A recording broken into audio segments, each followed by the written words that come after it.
Hi, my name's Mike. I was diagnosed with diabetes when I was 12, which was 11 years ago. And I was told that you have also been diagnosed recently. I want to let you know that I was scared at first, just like you probably are. There's a lot of information that the doctors are probably telling you right now.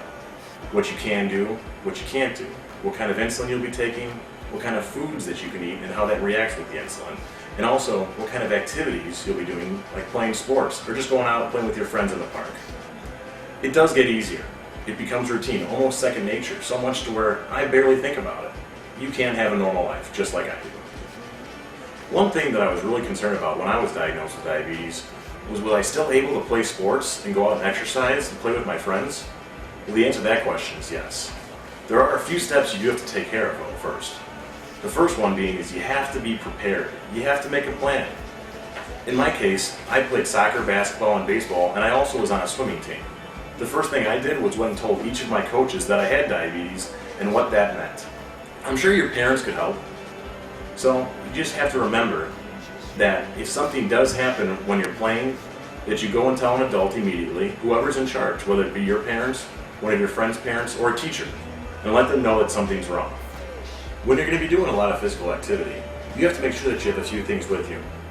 The first being your blood glucose monitor, so that you can test your blood sugar. Second being insulin, and then also you'll need some glucose tablets and some snacks like granola bars. That's what I use, just in case your blood sugar does drop and you need to raise it very quickly.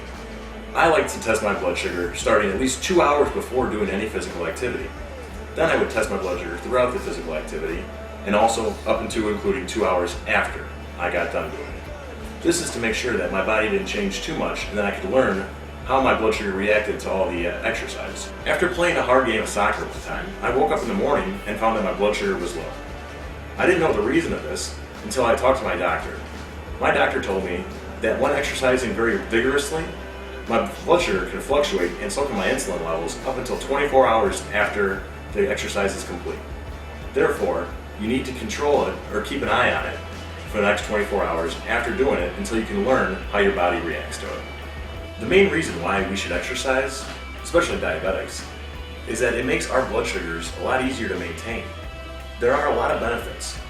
And one of the main reasons that I wanted to continue to play sports was because I played sports before I was diagnosed, and I wanted to do things that other kids my age were doing, and most of my friends.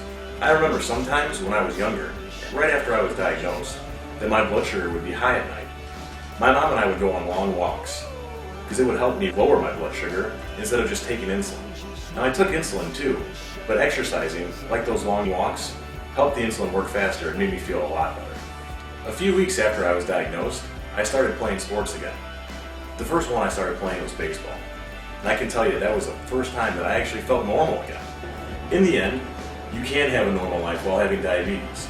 You just have to do a few extra things than other people will, like taking insulin, monitoring your blood sugar, and also watching what you eat. Exercising is also good too, and it can be fun. So just know that you can have a normal life just like all of your friends.